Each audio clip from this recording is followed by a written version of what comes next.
வணக்கம் மக்களே, நான் உங்க கோகுல். ரீசெண்டா டிவிகேவை சார்ந்திருக்கக்கூடிய செங்கோட்டையன் அவர்கள் வந்து பிரஸ் மீட் வந்து குடுத்திருந்தாரு. அந்த பிரஸ் மீட்ல வந்து சில விஷயங்களை வந்து பேசியிருந்தாரு.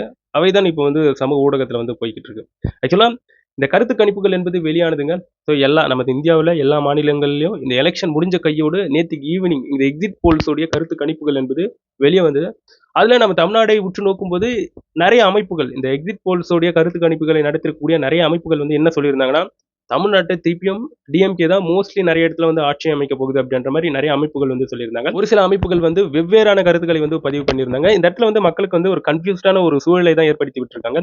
ஏன்னா ஒரு பக்கம் வந்து டிஎம்கே வந்து திருப்பி ஆட்சி பிடிக்கும் அப்படின்ட்டு மெஜாரிட்டியா இருக்கக்கூடிய அமைப்புகள் வந்து சொன்னதா, இன்னொரு பக்கம் வந்து டிவிகே வந்து ஆட்சி பிடிக்கும் அப்படின்ட்டு இன்னொரு அமைப்பு சொன்னிச்சு. இன்னொரு கருத்து கணிப்பு நிறுவனம் வந்து என்ன சொல்லுதுன்னா ஏடிஎம்கே வந்து ஜெயிக்க போகுது அப்படின்ட்டு இந்த மாதிரி சொல்லவே இந்த இடத்துல வந்து மக்களுக்கு வந்து ஒரு குழப்பகரமான ஒரு சுச்சுவேஷன் வந்து நிலவிக்கிட்டு இருக்கு.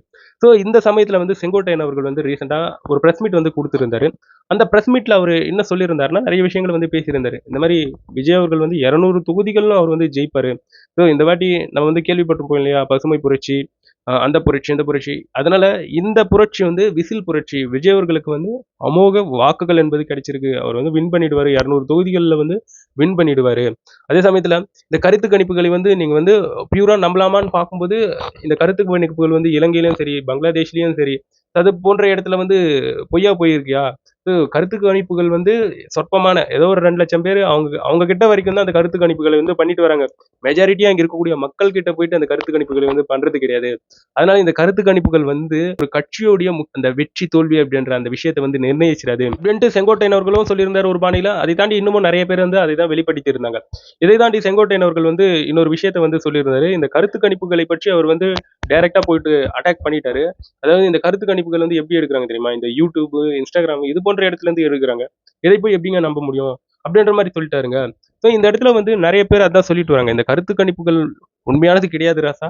இதுக்கு முன்னாடி வந்து டெல்லி எலெக்ஷன்லயும் சரி, அதுக்கப்புறம் இப்போ பிஎம் எலெக்ஷன் நடந்தது பாத்தீங்களா, அதுலயும் சரி கருத்து கணிப்புகள் என்பது முன்னுக்கு பின்னும் முரணாக தான் இருந்திருக்கு. நம்ம தமிழ்நாடு எலெக்ஷன்லயே அது வந்து முன்னுக்கு பின்னும் முரணாக தான் இருந்திருக்கு அப்படின்ட்டு பல தரப்பு நபர்கள் வந்து பல விஷயங்களை இந்த இடத்துல வந்து முன்வைக்கவே கருத்து கணிப்புகள் எண்ட் ஆஃப் த டேல வந்து அது வந்து ஜஸ்ட் ஒரு சும்மா கதை, ஏதோ ஒரு விஷயம் நடக்கும் அப்படின்ற மாதிரி அசம்ஷனை முன்வைக்கிறாங்க. பட் அது வந்து 100% அது வந்து உண்மை கிடையாது அப்படின்ற இந்த விஷயம் மட்டும் நல்லாவே புரியுது. அதனால இந்த இடத்துல வந்து எந்த கட்சியை சார்ந்தவர்களா இருக்கட்டும், ஸோ தயவு செஞ்சு இந்த கருத்து கணிப்புகளை வச்சே ரிசல்ட் வந்துடும் அப்படின்ற அந்த நினைப்புல வந்து இருக்காதீங்க. ஸோ இதுல வந்து என்ன வேணா நடக்கலாம், சர்ப்ரைஸா என்ன வேணா நடக்கலாம் அப்படின்ற மாதிரி தான் சொல்லிட்டு வராங்க. ஒரு பக்கம் வந்து இந்த அரசியல் முதிர்ச்சி பெற்றிருக்கக்கூடிய அரசியல் விமர்சகர்கள் என்ன சொல்றாங்கன்னா, அதாவது விஜய் அவர்கள் வந்து ஒரு மெஜாரிட்டியா சில தொகுதிகளை வந்து ஜெயிச்சிடுவாரு.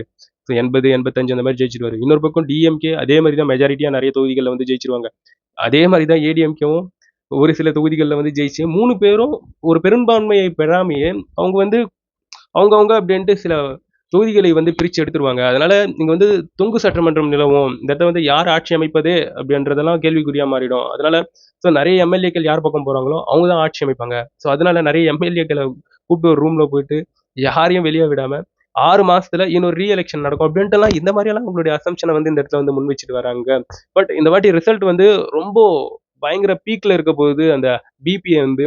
ஏன்னா நம்ம வந்து சிஎஸ்கே மேட்ச், மும்பை மேட்ச் எல்லாம் பார்க்கும்போது அந்த மாதிரி தான் இருக்கும். ஸோ டென்ஷன் வந்து மேட்ச் யார் பக்கம் முடிய போகுது அப்படின்ற மாதிரி.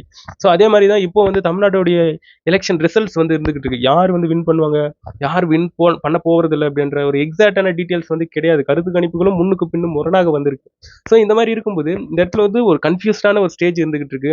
ஸோ ரிசல்ட் வர அன்னைக்கு தான் தெரியும் எந்த கட்சி வந்து வின் பண்ண போகுது, யார் யாரு கூட அலைன்ஸ் போக போறாங்க அப்படின்ட்டு. இந்த இடத்துல இன்னொரு கூத்து என்னன்னா, விஜய் அவர்களும் ஏடிஎம்கேவும் சேர்ந்து ஒரு கூட்டணி ஆட்சியை வந்து அமைப்பாங்க. அதுல வந்து விஜய் அவர்கள் வந்து ஒரு 2-3 வருஷத்துக்கு அவரு முதலமைச்சரா இருப்பாரு. அதுக்கப்புறம் எடப்பாடி பழனிசாமி அவர்கள் வந்து அவர் ஒரு 2 வருஷம் வந்து முதலமைச்சரா இருப்பாரு.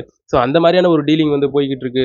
ஆனா விஜய் அவர்கள் வந்து எப்படிப்பா போயிட்டு ஏடிஎம்கேல ஜாயின் பண்ண போறாரு, அந்த இடத்துல வந்து பிஜேபி இருக்குது அப்படின்ட்டு இவ்வாறான கருத்துக்கள் வந்து போய்கிட்டு இருக்குங்க. ஆனா இப்போ வரைக்கும் ஒரு ரிசல்ட் வரல. பட் இது போன்ற ஏகப்பட்ட விஷயங்கள் வந்து பேசப்பட்டு வந்துகிட்டு இருக்கு. பட் இருந்தாலும் ஒன்னொன்னும் கேட்கறதுக்கும் இன்ட்ரெஸ்டா இருக்கு. பட் எண்ட் ஆஃப் த டேல அவையெல்லாம் உண்மையான்னு பார்க்கும்போது கிடையாது. ரிசல்ட் வந்த பிறகுதான் எதுவா இருந்தாலும் முடிவு பண்ண முடியும் இந்த இடத்துல. விஜய் அவர்கள் வந்து அரசியலுக்கு வந்தாலும் வந்துட்டாரு. மனுஷன் பயங்கரமா டஃப் கொடுத்துட்டாருன்றதுல வந்து மாற்று கருத்தே கிடையாதுங்க. ஸோ அப்பேற்பட்ட பயங்கர டஃப் கொடுத்துருக்காரு இந்த எலெக்ஷன்ல. ஸோ சர்ப்ரைஸ்டா என்ன நடக்கும்ன்றது தெரியல. வெயிட் பண்ணி பார்ப்போம். பட் மை ஹோப், நான் எப்பயுமே சொல்ற மாதிரி தான், விஜய் அண்ணா பக்கம் தான் என்னுடைய நம்பிக்கை.